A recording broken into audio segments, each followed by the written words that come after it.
The views expressed, opinions given, and any communication made between the hosts and guests of What Are You Afraid of Horror and Paranormal Show do not necessarily reflect the views or opinions of Para-X Radio, EMC Network, or all services that play this show. The hosts and services are not responsible for the actions of their guests, and the original rights of all intellectual property is retained by the creator, and all work is used with either permission or Creative Commons license. The show is for entertainment purposes only.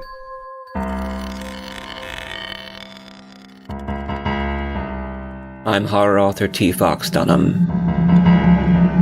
And I'm horror author and filmmaker Phil Thomas. And tonight we're asking you, what are you afraid of?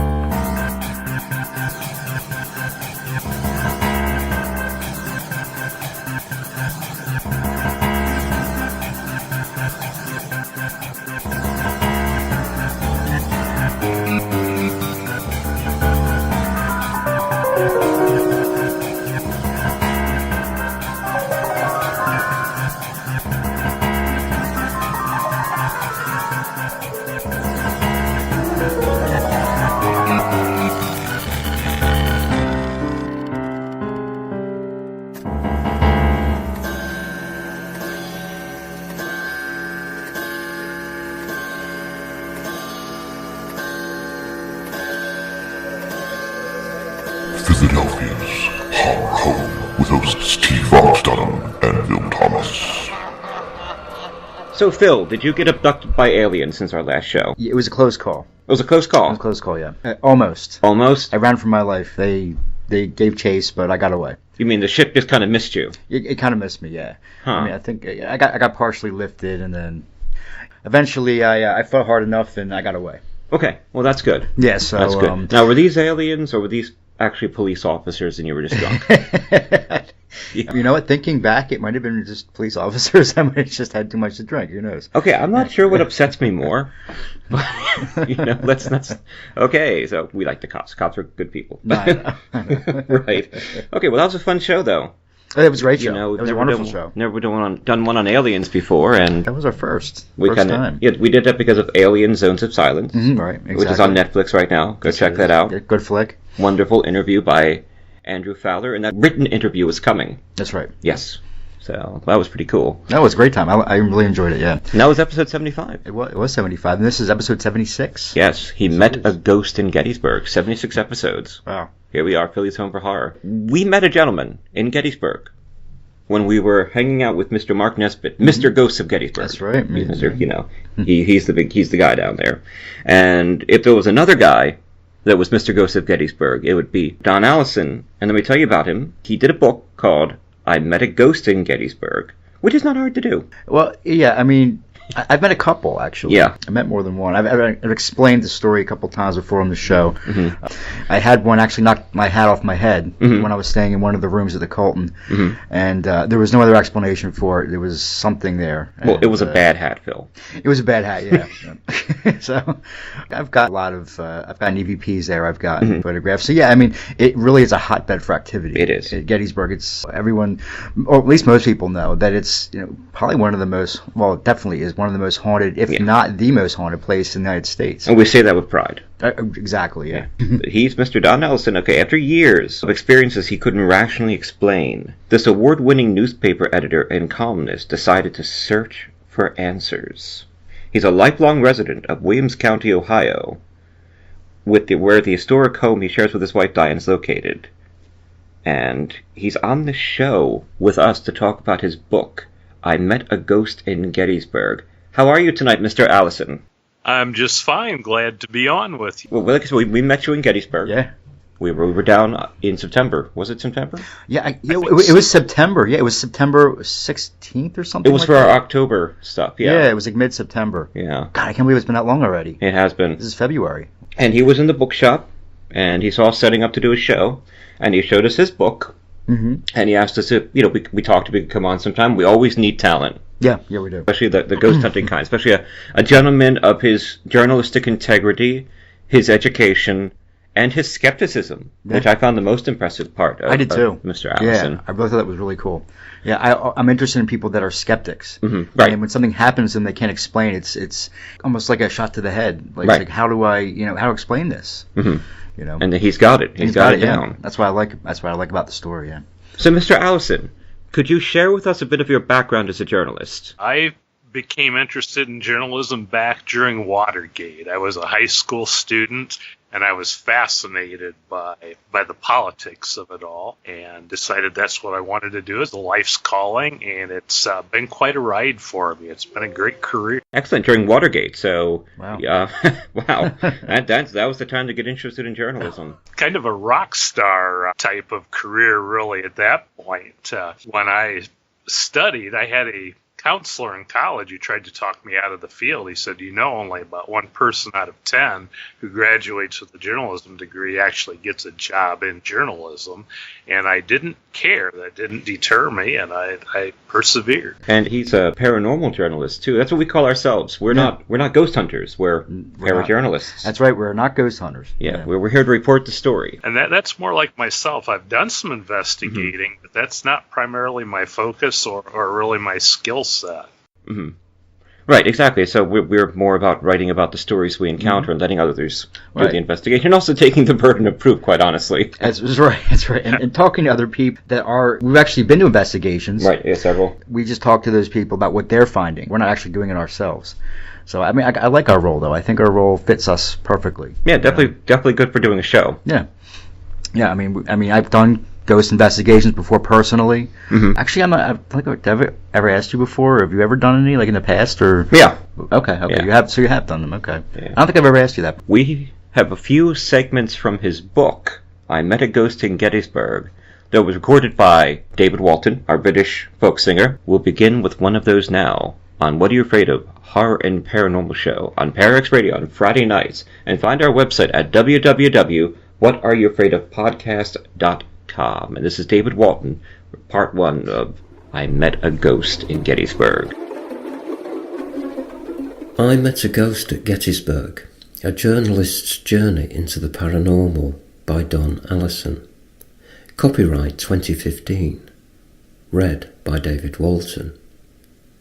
Story 1. Some unusual occurrences had caught my attention at our 1835 house as we began restoration of the home.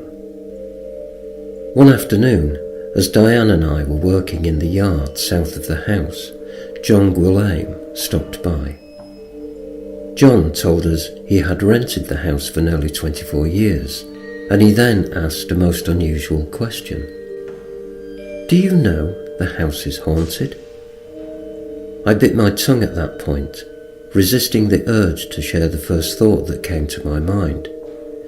So that explains all the half-empty booze bottles we've been finding hidden around the house. John proceeded to tell us about some of his experiences in the house, many involving unexplained sounds of footsteps.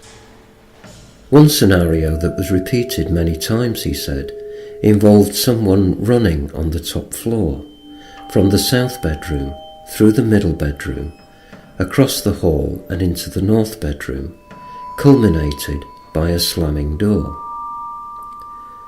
This was indeed hard for me to believe. The floor of the middle bedroom was so rotted it would have given way to even a small child, and the door to the north bedroom was so warped that we had experienced extreme difficulty in even opening it, and at that point it was impossible to close. Those upstairs dashing footsteps were large, John explained, like those of a small woman or child. Other times he heard heavier footsteps, he said.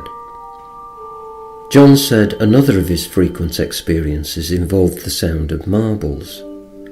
The upstairs floorboards were extremely cut from the water damage, and John described hearing what he thought were marbles rolling across the room, making a wharumph, wharumph sound as they travelled across the warped floor. As weird as those hauntings seemed to us, John also added a story about what seemed to be an alien encounter.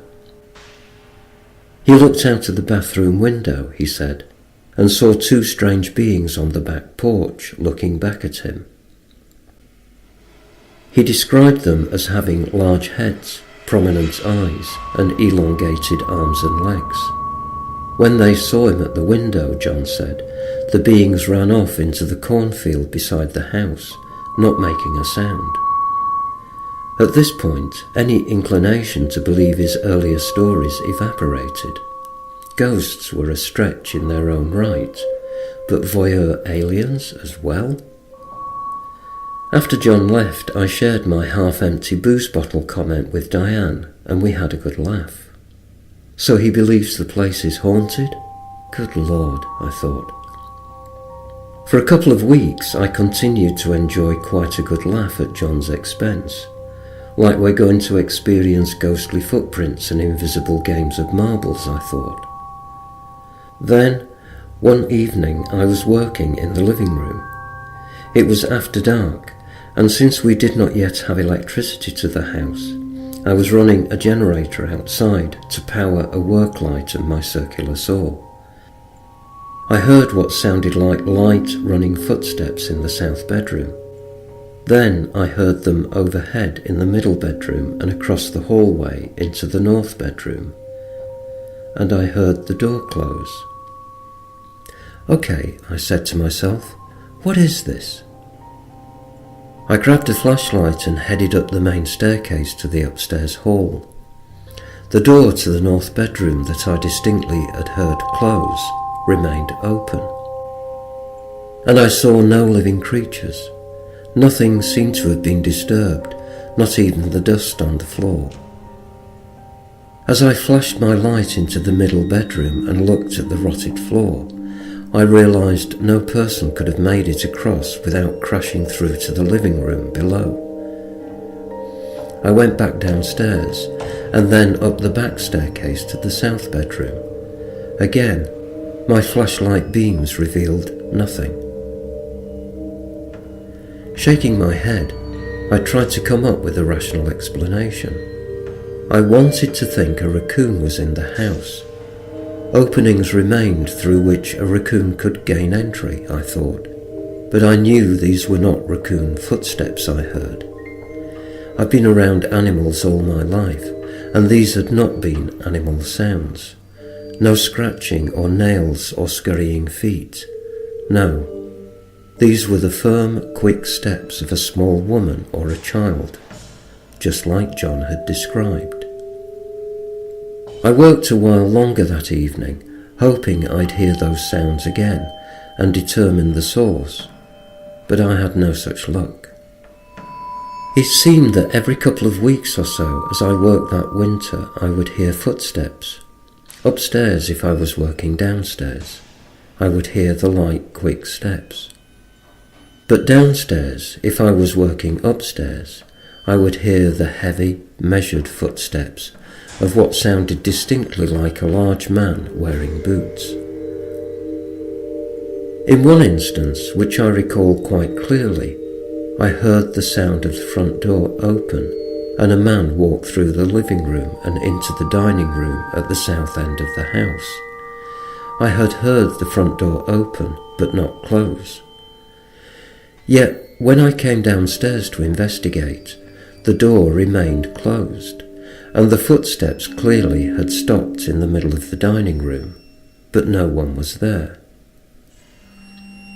I had purchased a small radio CD player at a garage sale to use while I worked on the house, figuring I wouldn't be out much if the sawdust and plaster dust ruined it. It seems I had wasted my money, as the CD player would play for a while and then quit, and the radio kept turning off or changing stations, typically going from a classic rock station to one or another station carrying a sports broadcast. Thinking it was a piece of junk, I threw it away and bought a new one. Oddly, this new CD player would play for a while and quit, and the radio kept turning off or changing stations, typically going from a classic rock station to another station carrying a sports broadcast. By this time, my mind was trying to wrap itself around what was going on.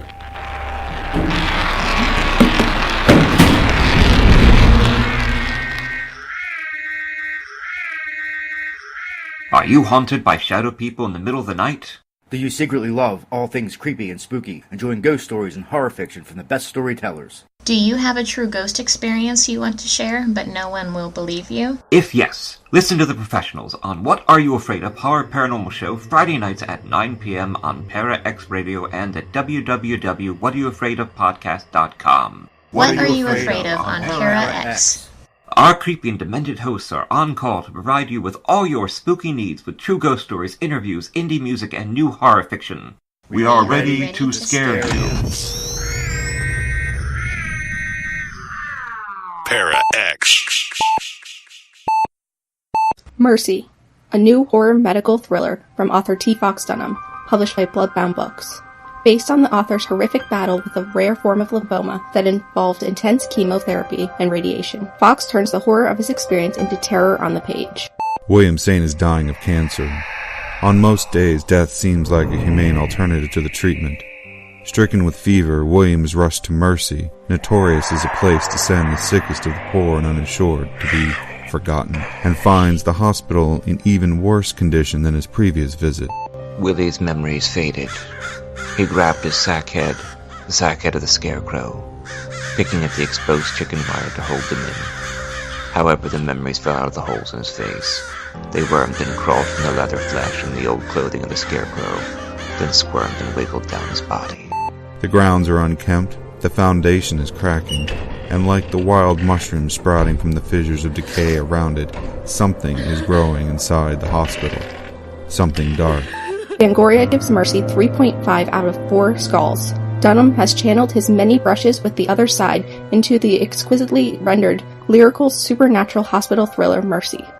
It's feeding on the sickness and sustaining itself on the staff, changing them, and now it wants Willie. Come now, Mr. Saint. Just a little more of that sweet milk. So salty and so good. You won't miss it. And we ever do so like our delicacies here at Mercy Hospital. Part medical horror, part supernatural suspense, Mercy is a hard-hitting fever dream of a novel. I enjoyed the hell out of it. Tim Wagner, author of The Way of All Flesh and Eat the Night. Available from Amazon, Barnes & Noble, and bookstores everywhere in both print and digital versions. Life is an addiction. Let go. Let it all burn. This is Katrina Weidman of Destination America's Paranormal Lockdown, and you're listening to What Are You Afraid Of? Horror and Paranormal Show. Okay, and we're back. That was great. Yeah. That was great. Very well written. Yeah, it was. Wonderful. Mr. Allison, paranormal experiences began when you started to renovate the house. So at that point, you were a skeptic until you found a pine cone perched on the front porch in a natural way. What was the meaning of that pine cone? Was it some sort of message? How did you interpret that? Well, the pine cone, and doing some research, is really related to the pineapple, a symbol of welcome, I guess, good vibes, very Victorian.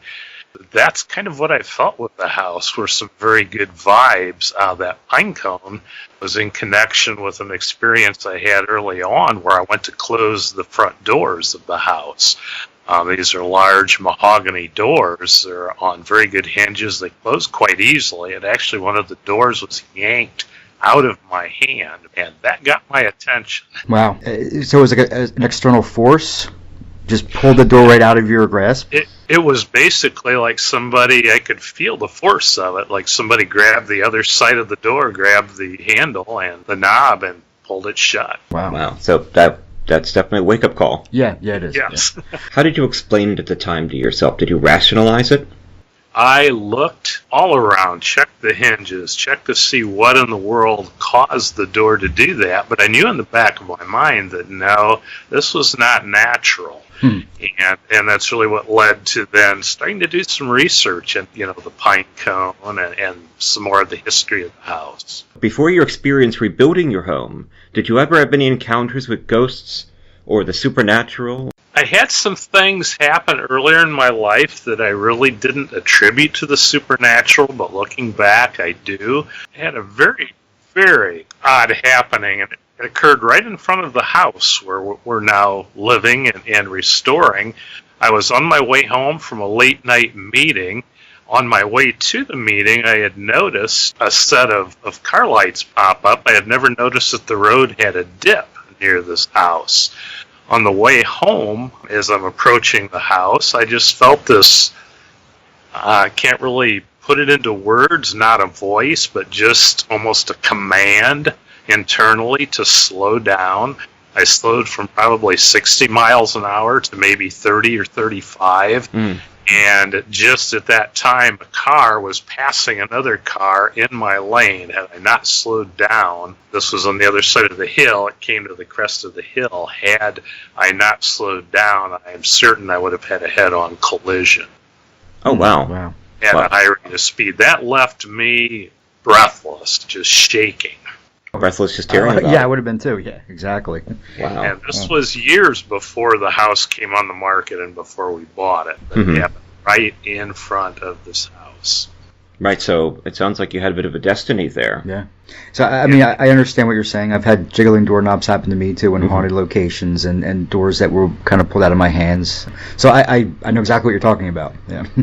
Actually. And I heard you talking about the Colton Motel. I've had my own experiences there as well. Have you? I went to Gettysburg with my grandson, and our first night there, we heard a distinct sound of a cannon on East Cemetery Hill.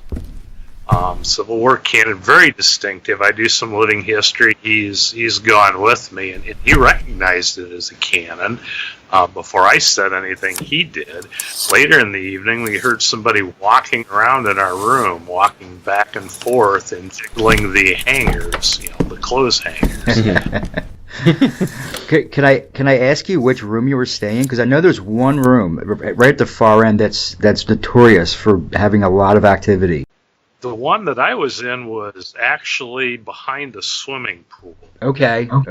I was on a ghost tour that night, and the woman who's the tour guide was telling us that she was showing us this particular room, and our room just happened to be connected to it, the room right next door, and we were looking at each other like, oh well, at least it ain't that, and that's the night I had all these things happen, So I was just curious what room you were in, but that whole place, because it's spread across in the cemetery, I think is just a hotbed for activity no matter where you are. And when my wife and I were there the last time, one of the housekeepers apparently quit because she was freaked out over her experiences. Just in the middle of her shift, just up and quit. And maids of the haunted hotel tell their story. And you know what? It doesn't look like a haunted hotel. If you look at it, it just looks like a regular old... But when you spoke to your previous neighbors, you attributed their belief in the haunting on empty booze bottles that you found, until you encountered some of the same experiences that John described. So how long did it take you to believe he may have really seen something supernatural? I was almost questioning my sanity at some points. I was touched. The most frequent occurrence involved electronics, especially radios turning on by themselves, turning off by themselves, changing stations by themselves. At one point, we had a radio. My wife and I were trying to listen to music outside while we're working, and the radio kept switching to a Bowling Green State University men's basketball game. I'm a University of Toledo graduate. That's the Bowling Green and Toledo are arch rivals, so I wasn't really very fond of that. I bet we tried a dozen different stations, and it didn't matter. The radio was going to be on that basketball game, so we gave up and listened to the basketball game. So the ghosts in your house like basketball? Yeah. And Cleveland Indians baseball. Yep. Did you also cheer for the Cleveland Indians then? No, I'm a Tigers fan. Oh. Okay. These are starting to sound like some aggressive spirits. Yeah, to me. So, did you have rational explanations as this stuff was happening for most of the paranormal? And even now, can you look back and say, well, it could have been this, or perhaps the radio was broken? And are there just some of the experiences that you can't find any rational logic behind?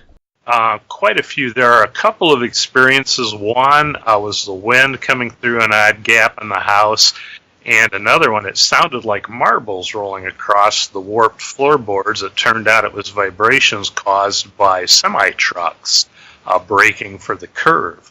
But for the most part, no, there's no rational explanations. Footsteps, plain as day, heavy-set gentleman's footsteps, leather-soled boots. It's no doubt that that's what it is. The haunted boots of Gettysburg. Yeah. And the haunted, semi-trucks. Right. Of Gettysburg. Actually of Ohio. Of Ohio, right. Quite so, right. That sounds like a movie getting ready to be made right there. Right, it The is. Haunted Boots of Gettysburg. Copyrighted What Are You Afraid Of? Right. Horror and Paranormal Show. All right. You start the script, Phil. I'll start casting. Okay, that sounds good. Yeah. So Mark Nesbitt actually believes that haunted locations have a scientific source in geology. He believes that the quartz in the grounds of Gettysburg keep an electric charge, a recording of life and death that plays back. Do you have a similar explanation for the supernatural elements that you've seen? I very much agree with Mark's assessment. Actually, Okay. I've discussed that with him at length. And actually, my house sits on one of the old glacial lake shores, a sand ridge.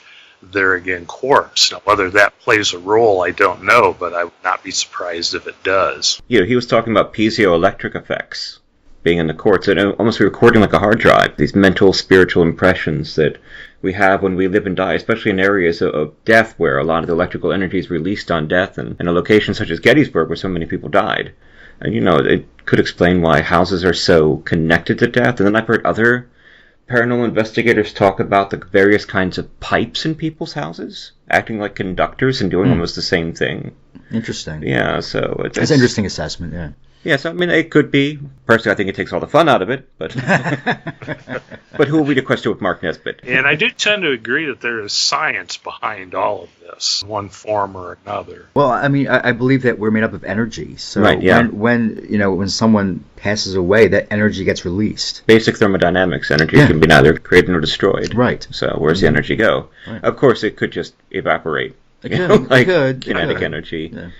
That's what some physicists say, and others say no. I believe the energy stays around in some form, survives us. Yeah, I agree.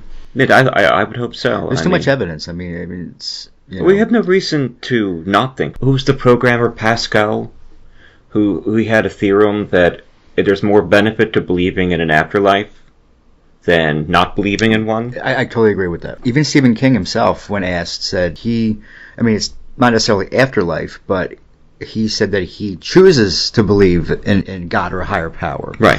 He's not exactly sure if there is one, but he chooses to, because he says it just makes things just easier. No, agreed, and it just makes you more comfortable, even if it's a placebo. Right. Who cares? There's a placebo effect of the brain, and I'd rather be a person of faith than a person of nihilism. I've been down that road before, and I don't particularly want to go down it again. It's more and more comforting to believe that these ghosts do exist. Even though I think there's probably a rational way of creating a counter theory every time. Yeah. And there's always somebody who doesn't want to believe. They're going to find a way to disprove it. I think the real seekers out there are the ones that admit they don't have all the answers either way. Yeah, that's right. So the question is, maybe there's life after death, but is there life after marriage?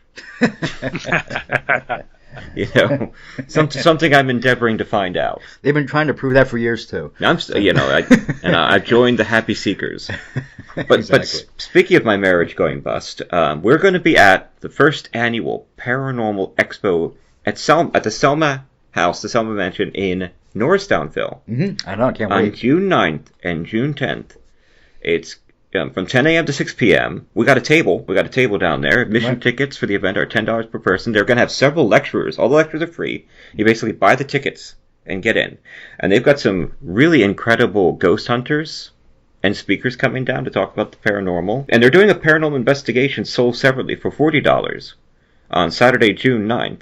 And you can listen to the lectures, tour the mansion, stroll the vendors. We'll be there. Maybe check out the investigation. P.D. Casack will be there. Yes, she will. We love Trish. Yeah. She'll be coming down and joining us and hanging out with us. Trish is a Bram Stoker award-winning author. And she's been on the show twice before, usually around Halloween. Yeah, she usually comes on around Halloween. Yeah, she wears that wonderful white mask, remember, and passes out candy and scares all the little kids. She just stands there very quietly.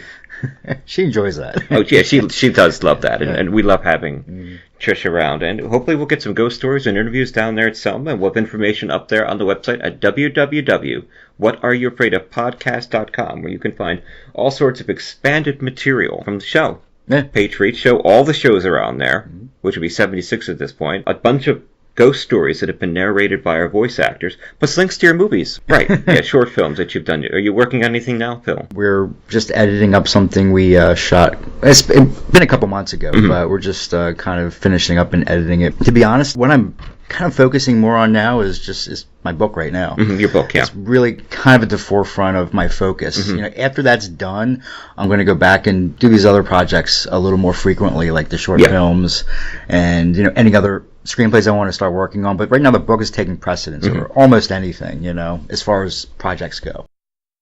Mr. Allison, are you writing another book? Yes, I am. It's a definite follow-up to the I Met a Ghost book. My intent when I wrote I Met a Ghost at Gettysburg was this to be a one-time shot. Okay, yeah, the paranormal's interesting.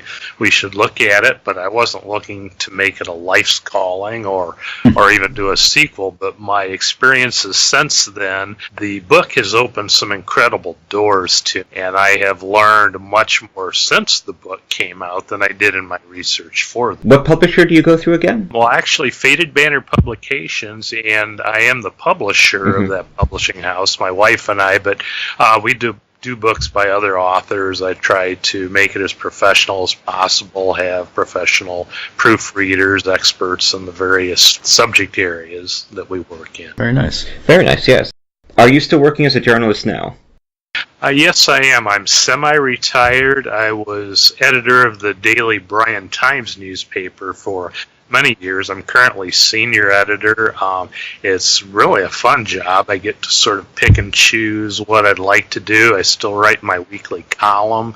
I serve as a mentor for our current editor and staff members, and keeps my hand, I guess, in the field, and I do enjoy that. Do you have a website where we can find out that information, where to read this at? Bryan Times website is www.bryantimes.com. Excellent, and we'll definitely send our fans over to listen. You know, we'll have links up at www.whatareyouafraidofpodcast.com, which is our website. So, we always like to play a little music, and I try to find music that creates a certain vibe, certain theme with the show, and I was looking through the Free Music Archive, which is basically where podcasters go. Right. You know, for all of our music, unless we get written permission, which we've gotten a lot of. Right. And I found a gentleman by the name of David Rovix. And he was born in New York City, and his family moved to Wilton, Connecticut when he was young. And he was politically inspired in his adolescence by his experience with the conservative-orientated Christian milieu of his hometown. And it's funny, it sounds like it was the sort of similar energy that Mr. Allison here got into journalism with because of Watergate. Right. You know, and this guy's also a revolutionary. He acquired interests in nuclear disarmament, vegetarianism, and countercultural issues. And in May 1st, 1993, he was involved in a traumatic incident in which a close friend was shot dead after intervening in a gang shootout. And this was a turning point in his life, forcing him to concentrate on his songwriting career. He's incredible. He's amassed a fair collection of lyrics and songs, and they're all songs with a message. He's like an old 60s troubadour. Those are my favorite kinds, songs with a message. I love and this one I found, and I thought it had a nice historic context to the American Civil War, and it was about another civil war, this one set in Spain. Just before the beginning of World War II, you know, when all the armies of Europe were testing out their industrial warfare. Right. And this is The Last Lincoln Veteran by David Rovix on What Are You Afraid of? Horror and Paranormal Show. And we'll be back with a few more questions with Mr. Don Ellison, author of I Met a Ghost in Gettysburg.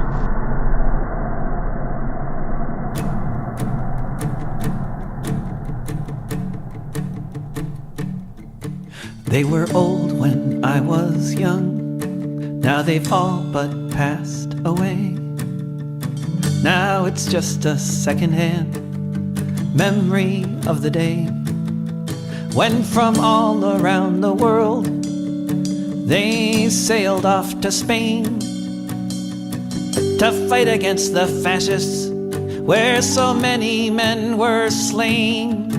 Who will recall the days when they all stood side by side, now that the last Lincoln veteran died?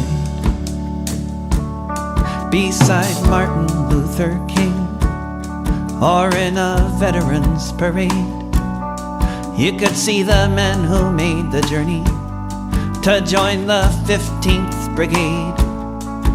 When men of many nations, of most every creed and hue, Catholics and Protestants, atheists and Jews, joined together in the trenches to turn back the fascist tide, now that the last Lincoln veteran died. The working class of many nations joined in a desperate bid. With what weapons they could find, they fought to save Madrid. From Brussels and Berlin, Galway and London town, who will recall the brigadistas who went to take the fascists down? There beside the Spanish people, even the figs and olives cried, now that the last Lincoln veteran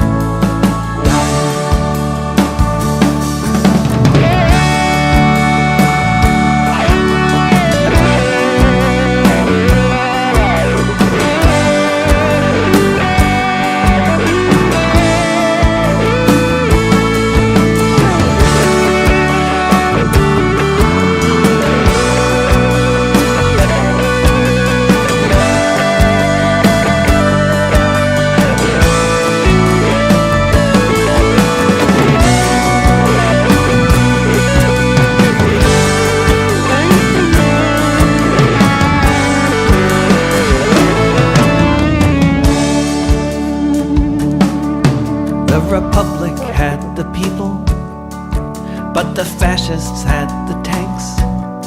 But Il Duce and Der Fuhrer deserve only some of Franco's thanks, 'cause the fuel to move the armor came from the USA, and the men that they gunned down were from New York and Frisco Bay. Uncle Sam claimed he was neutral. Who will remember how he lied, now that the last Lincoln veteran died?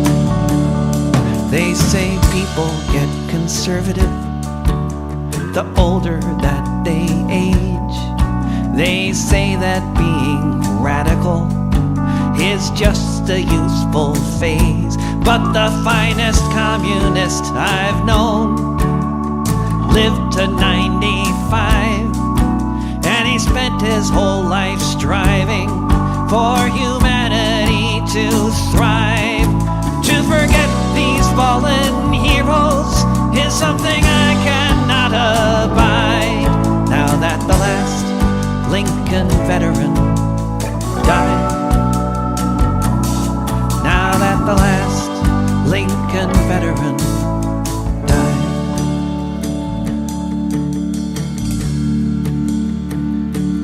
There's a valley in Spain called Paranormal. It's a place that we all know so well. It was there that we gave of our manhood, where so many of our brave comrades fell.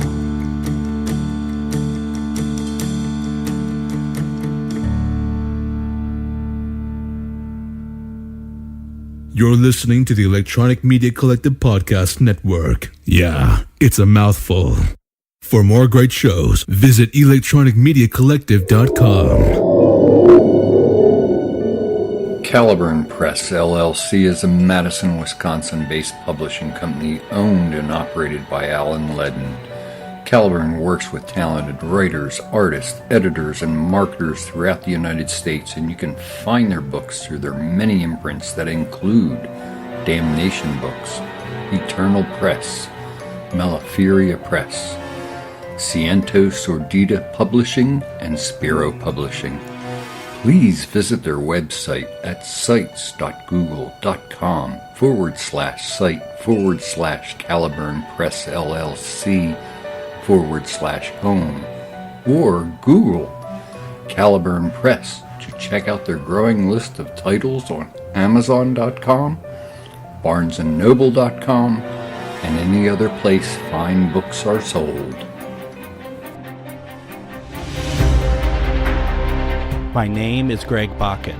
I'm a writer, a producer, and a paranormal investigator. My favorite way of communicating with spirits is through using the spirit box, also known as a ghost box. I invite you to listen to me every Wednesday at 10 p.m. Central for interviews with people in the paranormal community and beyond. Plus, I will also include as much of my spirit box evidence as I can during my show. My name is Greg. Can you say Greg? Can you say Jeff? Greg. Jeff. Join me every Wednesday at 10 p.m. Central Time for Minnesota Ghost Box, only on Para-X Radio. I met a ghost at Gettysburg. A Journalist's Journey into the Paranormal by Don Allison. Copyright 2015 and read by David Walton. Story 2. I'll never forget working one night in the living room. I was sawing wood and had the radio volume turned up. 3 times, as hard rock songs began to play, the radio turned off. After the 3rd time, I said out loud, "Okay, will you please leave the radio on? I like the music and I want to listen to it." Moments later, as Elton John's Saturday Night's All Right for Fighting was playing, the generator outside turned off, leaving me in the silent darkness. It seemed strange to me. There was no sputtering or hesitation to the generator motor. This was an older generator with a metal ground strap near the spark plug, serving as an off switch, and the motor quickly stopped as if someone had touched that ground strap to the spark plug. I quickly looked outside, and no one was there. There was plenty of gas in the generator, and it fired up immediately on the first pull of the starter cord. The generator ran without incident the rest of the night. We continued to experience many other strange occurrences at the house. Once, while Diane and I were working outside, the radio kept changing from the rock station and then the country station we selected to a Bowling Green State University men's basketball game. We tuned back to the rock or country station at least a dozen times, but each time the radio switched back to the basketball game. Eventually we gave up and settled on the game. Footsteps continued off and on. Tools and other items would come up missing and either turn up in very odd places or not at all. Once, returning to the house to retrieve Diane's purse from the main staircase, I heard a young woman's voice whispering in my ear, "Be sure the door's locked." As these experiences at the house continued, I realised I had jumped to some very unfair conclusions about John. He had come across as a very nice man, I could see now, and he definitely seemed sincere as he shared his ghost experiences.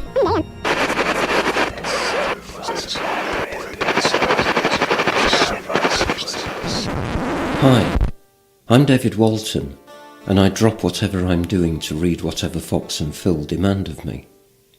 My digital, as opposed to ectoplasmic alter ego, is called Brendan Shawland, who regularly plays guitar and sings in a virtual world. Brendan has a website, David doesn't. Bandcamp sales figures would suggest that Brendan's music is decidedly niche. If you want to be in the vanguard of support as Brendan heads towards global domination, just put Brendan Shawland in your favourite search engine, and you'll find his website very close to the top.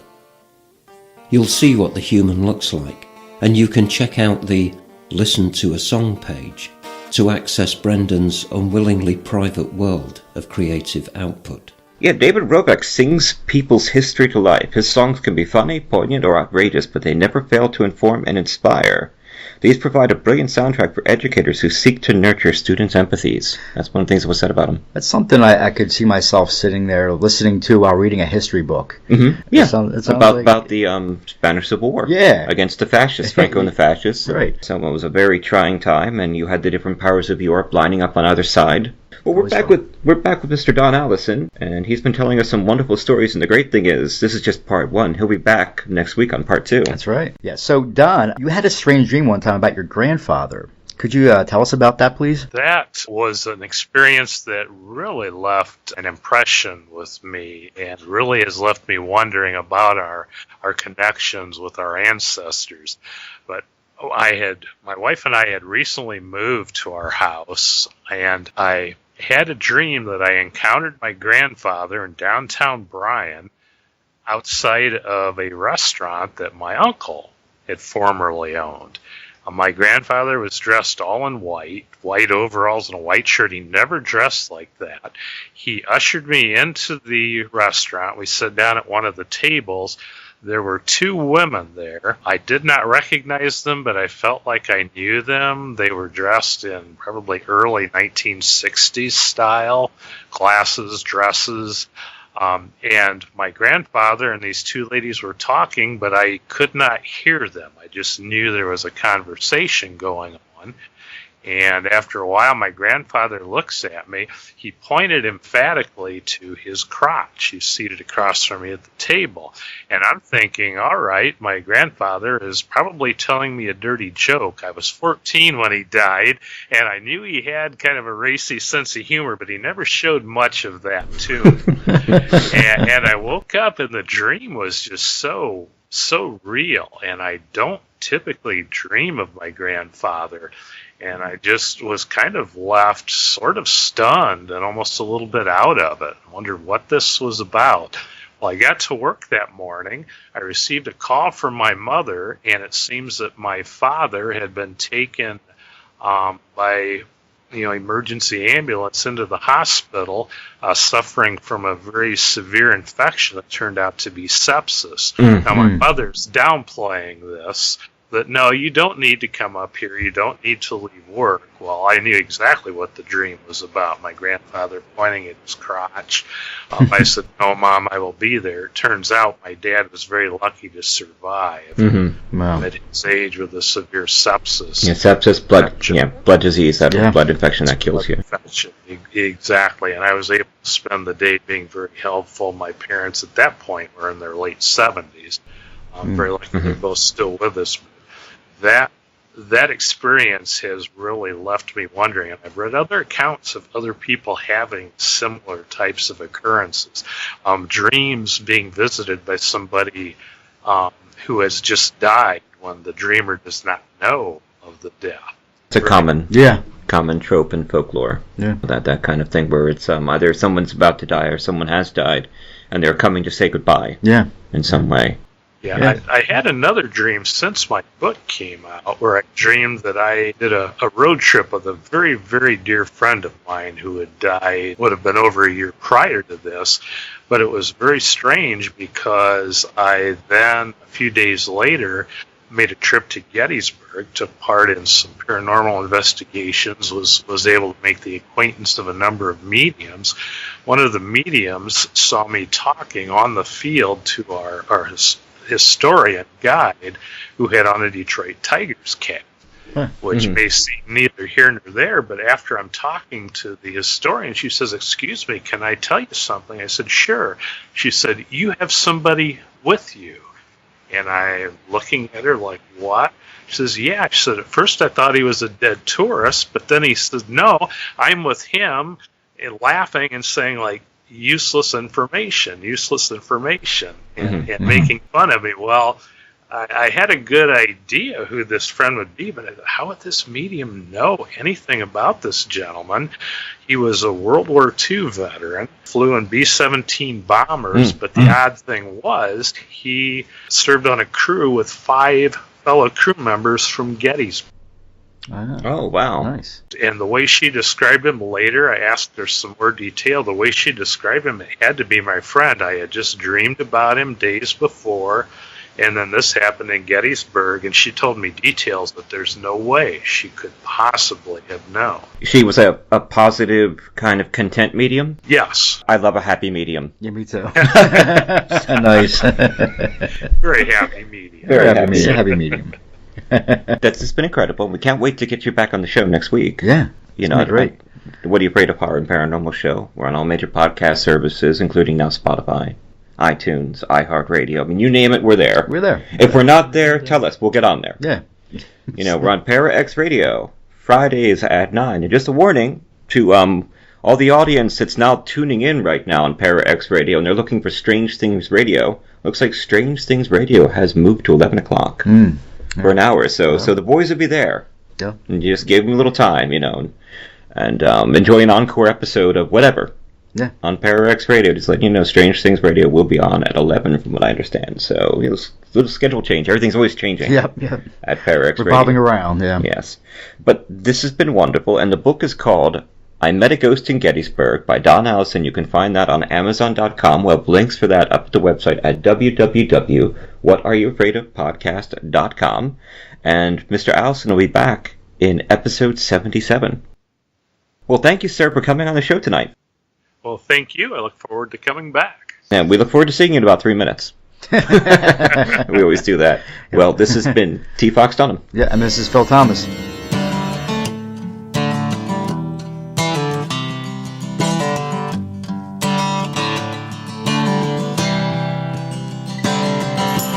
If I die tomorrow, maybe in a speeding car, you know I like to travel with my notebook and guitar. There's too many cars out there, not enough train tracks. I tried flapping my wings, but I just don't have the knack. Don't talk to me of accidents in this great democracy. America will be the death of me.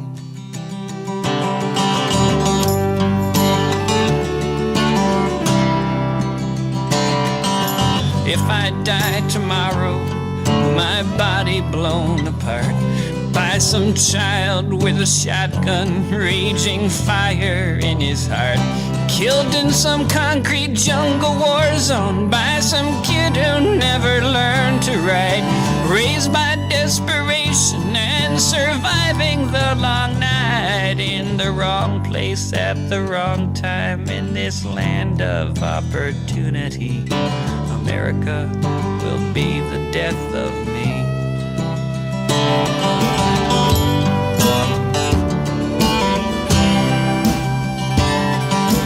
If I die tomorrow, pipe bomb beneath my seat, or from drowning in the bathtub, choking on a piece of meat, you can rest assured I did not mean to slip upon the grass. It was no one that I knew who rammed the plunger up my ass.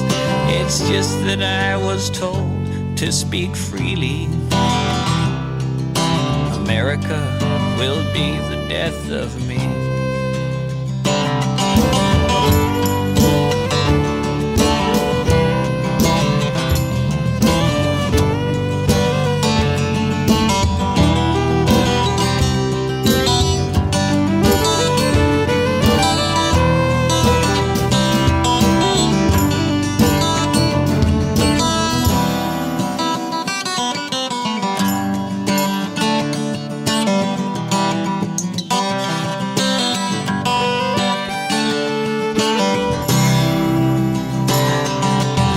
I may not die tomorrow, and my death will not give pause. To the coroner who may say that I died of natural cause. Lungs black from breathing city air, cancer coursing through my veins. I'll be glowing in the dark from the radiation rain. So here's a toast to Uncle Sam and to mortality and to America, which will be the death of me.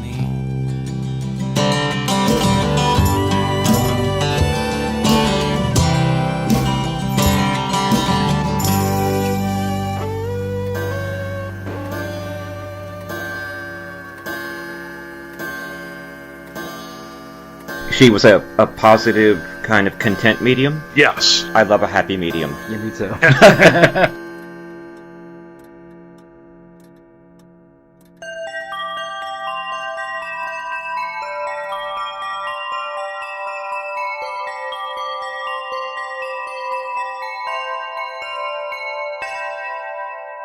Keith Fox Dunham lives in Philadelphia with his wife Allison.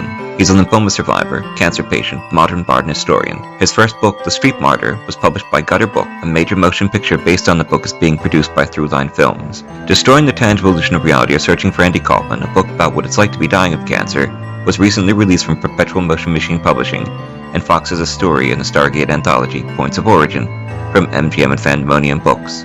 Mercy was recently released by Bloodbound Books. Fox is an active member of the Harvard Association. He's been published in hundreds of short stories and articles, and his motto is Wrecking Civilization, one story at a time. Phil Thomas resides in the suburbs of Philadelphia and is an author and filmmaker.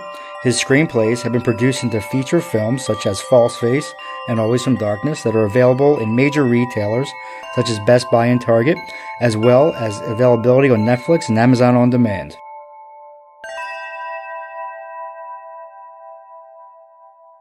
The views expressed and the opinions given by the individual host and their guests do not necessarily reflect those of Para X, its affiliates, or its sponsors.